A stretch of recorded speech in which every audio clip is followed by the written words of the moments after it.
Rancher found an injured horse. Next day, its owner surrounded his ranch with 100 native warriors. The horse was dying when Elijah Beckett found him by the river.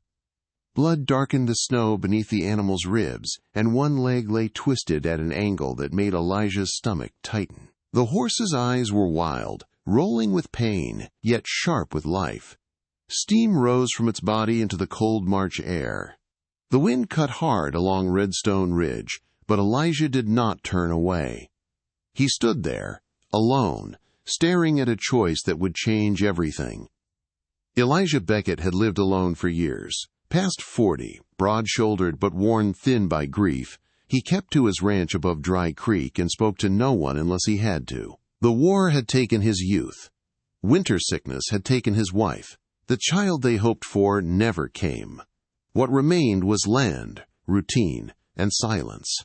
Silence had become his shelter. He knelt beside the horse and ran a careful hand along its neck. The animal flinched but did not strike. Its breathing was shallow but steady. Elijah saw the gash beneath the ribs and the swollen joint near the knee. The wounds were bad but not hopeless. What caught his eye was the mark on the horse's forehead, a red spiral half washed away by snow and mud. Around its neck hung a braided leather cord with carved bone beads. Elijah had seen marks like that once, long ago. Sacred signs, not ranch brands. He looked around. No tracks, no riders, only wind and snow and the creek rushing past like it had no memory of yesterday. Whoever owned this horse was gone, or had been driven away. Elijah made his choice. He wrapped his coat around the horse's shoulders, then went back to the barn for a blanket. It took him nearly an hour to get the animal on its feet. His bad knee burned with every step. The horse trembled, leaning into him like it understood his intent. Together they reached the barn just as the storm worsened. Inside, Elijah worked by lantern light. He washed the wounds with warm water, stitched the deep cut with steady hands, and packed the swollen joint with crushed herbs his wife once taught him to use. He spoke quietly as he worked, not commands, just calm words meant to keep fear at bay. The horse watched him the entire time. When he finished, Elijah stepped back and studied the animal. Still alive, still fighting. He stayed with the horse until night settled heavy and still. Before leaving the barn, he laid another blanket over the animal and muttered under his breath that it was stubborn, just like him. By morning, the storm had passed. Elijah rose before dawn and stepped onto the porch with his coffee. The world felt wrong, too quiet, no birds, no wind, no sound at all. Then he saw them. Horses stood across the fields, along the fence line, on the rise beyond the barn. Riders sat tall and silent, faces painted in red and black and white. Bows rested across their backs. Lances caught the weak morning light. There were too many to count at first. Then Elijah understood. 100. They had surrounded his ranch completely. Elijah did not reach for his rifle. He stepped off the porch unarmed and stood in the open snow, the house behind him, the barn to his side. His heart beat slow and heavy, but he did not move. At the center of the line sat a man on a white horse. He wore no paint. A wolf pelt rested across his shoulders. His eyes were dark and sharp, fixed on Elijah with a stillness that felt heavier than anger. Elijah knew then what the horse was. Not lost, not abandoned. Taken. The chief raised a hand and pointed toward the barn. His voice carried clear and cold through the morning air. You have taken what does not belong to you. The words struck deeper than any threat. A murmur ran through the warriors, but no one advanced. No arrows were drawn. This was not a raid, it was judgment. Elijah swallowed and answered honestly. He said he found the horse hurt and alone. He said he could not leave it to die. He said nothing more. The chief's gaze did not soften. That horse is Takakota, he said, a spirit mount of our people. No man outside our blood lays hands on him and walks free. Silence pressed in from all sides. Then a woman rode forward from the line. She dismounted and walked past Elijah without a glance. She entered the barn and knelt beside the injured horse. She examined the stitches, the herbs, the careful knots. Takakota lifted his head and did not pull away. The woman returned to her father and spoke. "He healed him," she said. "If Takakota did not choose to stay, he would be gone." The warriors shifted. Uncertainty flickered where anger had been. The chief dismounted slowly and pressed an eagle feather into the frozen ground between himself and Elijah. "The horse will decide," he said. "You will ride him to Windcaller Hill. If your spirit is false, you will not return." Elijah nodded once. He did not ask why. He did not argue. He turned toward the barn, unaware that whatever waited on that hill would decide whether he lived or died. Part 2. Elijah led Takakota out of the barn with slow care.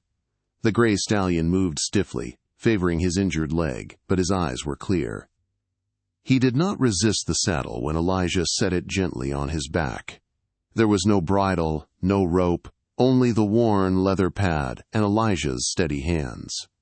Around them 100 warriors watched in complete silence. No one spoke, no one moved. Elijah swung onto Takakota's back. The horse stood calm beneath him, breath slow, as if listening to something deeper than sound. Elijah felt the tension in his own chest loosen just a little. He did not guide the horse, he trusted it. Takakota stepped forward. The riders parted without command, opening a narrow path toward the hills. Elijah did not look back. The cold bit into his face as they climbed away from the ranch and toward Windcaller Hill, a bare rise where the land grew thin and old stones broke through the earth. The climb was slow. Wind scraped across the slope, carrying the smell of snow and dry grass. Elijah kept his weight light, speaking low to the horse when the ground turned slick. More than once, Takakota paused, ears flicking, body trembling with effort. Each time, Elijah waited. He did not push. He did not urge. Minutes stretched into something longer. Near the crest, the land changed. The snow thinned, revealing dark soil and scattered stones set in rough circles. Elijah knew this place was sacred. He felt it in the stillness, in the way the air seemed to press close, watching. At the top, Elijah slid down from the saddle and stepped away. Takakota stood free, no rope, no hand on his neck. The wind tugged at the horse's mane, and for a long moment Elijah wondered if this was where it would end. If the stallion would turn and run, vanishing over the far side of the hill and leaving Elijah alone beneath the open sky. The horse took a step away. Elijah did not move. Then Takakota stopped. He turned his head and looked back at the man who had stitched his wounds and carried him through the storm. Steam rolled from his nostrils. Slowly, deliberately, the horse walked back and stopped beside Elijah, close enough that Elijah could feel the warmth of his body. The choice was made. Far below, the warriors saw it.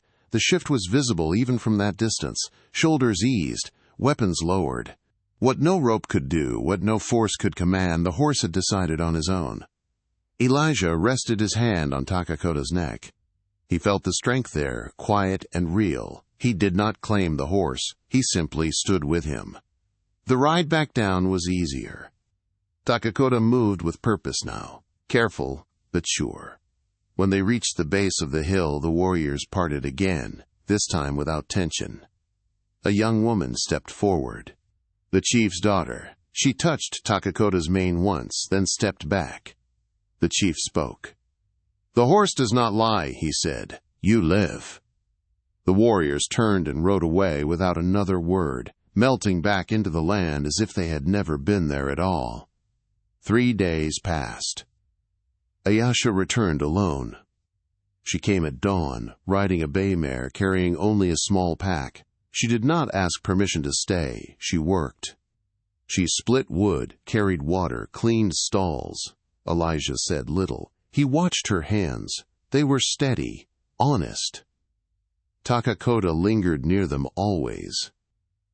Days turned into a quiet rhythm. They worked side by side without naming what was forming. Silence between them changed shape. It no longer pressed. It held. One night, as the fire burned low, Elijah spoke of his wife, of the child that never lived. His voice was rough, but he did not stop. Ayesha listened. She did not interrupt. When he finished, she spoke of her own life, of being promised away, of choosing to leave. Nothing was fixed that night, but something settled. Weeks later, they rode into town together. People stared. The sheriff watched closely, then turned away. No one stopped them. No one welcomed them either. It was enough. That evening, back on Redstone Ridge, Elijah watched Ayesha mend a saddle in the shed. The light caught her face, calm and sure. He told her she should make her own saddle one day. She smiled. "Only if I plan to ride alone," she said. Takakota stood nearby, free, unbound, watching. As the sun sank behind the hills, the three of them remained where they were, not claimed, not chased, not alone. Waiting. Takikoda Smorin Sox Part 3. Takikoda Smorin Sox Part 3. Bukra. Takikoda Smorin Sox Part 3. Nox Point 3. Nox Part 3. Morin Sox Point 4 and Sox Point 4s. The mornings grew cold and clear. Frost silvered the fence rails. Elijah rose before dawn, as he always had, but now the quiet felt different. It was no longer empty. Ayesha moved through the ranch as if the land recognized her. She knew which boards creaked, which gates stuck, which horses needed a softer hand. Takakota followed at a distance, free, never tied, never asked. Word traveled without effort. Riders spoke of a rancher who faced 100 warriors and lived, of a war horse who chose his own path, of a Comanche chief who did not take blood when blood was expected. Some stories grew sharp. Others softened. Elijah let them pass like weather. One afternoon, a stranger arrived, a trader from the south, cautious and polite. He asked if the gray stallion was for sale. Elijah shook his head once. The trader did not argue. He looked at Takakota, standing calm by the fence, and backed away slowly, as if understanding something could not be priced. That night, the wind rose hard and sudden. It tore at the shutters and drove sleet against the walls. Elijah checked the barn, as he always did. He found Takakota standing alert, ears forward, body tense. The horse stamped once, then looked toward the far pasture. Elijah followed his gaze. Fire. A lantern had tipped near the old grass line. Flames licked fast, fed by dry stalks and wind. Elijah ran. Ayesha was already moving, hauling water, beating at sparks with a wet blanket. They worked without words.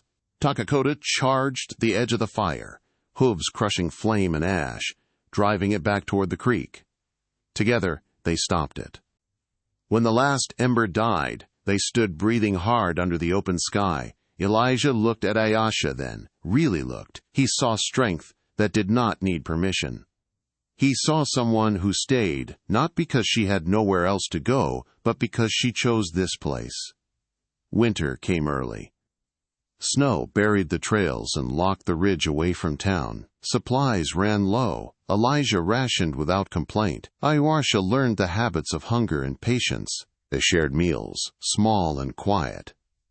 At night, the fire burned steady, and the silence wrapped around them like a blanket instead of a wound. One evening, Elijah brought out the broken cradle. He set it near the hearth and said nothing. Ayesha knelt and ran her fingers along the wood. She did not ask questions. She only nodded, as if honoring something sacred. The next morning, she hung a red cloth above the barn door, not a claim, a sign of life. Spring returned with slow warmth. Snowmelt filled the creek. Grass pushed green through old scars in the land. Takakota shed his winter coat and ran the ridge like a young horse again, powerful and free.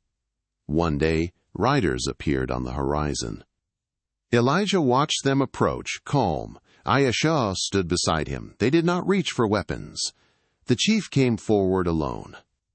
He dismounted and looked at Takakota, then at Elijah, then at Ayesha. His eyes held no anger now, only measure.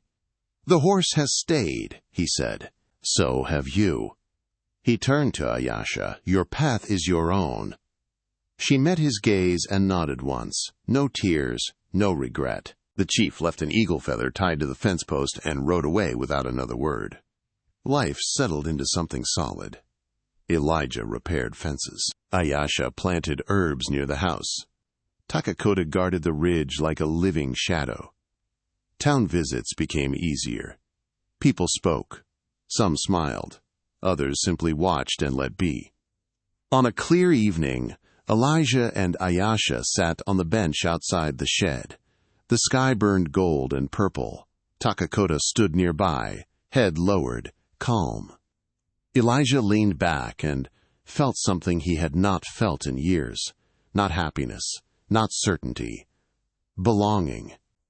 Ayasha rested her hand on the bench between them, not reaching, just present. The land breathed around them. The past stayed where it belonged. The future waited without demand. And on Redstone Ridge, a man, a woman, and a horse remained. Not bound. Chosen.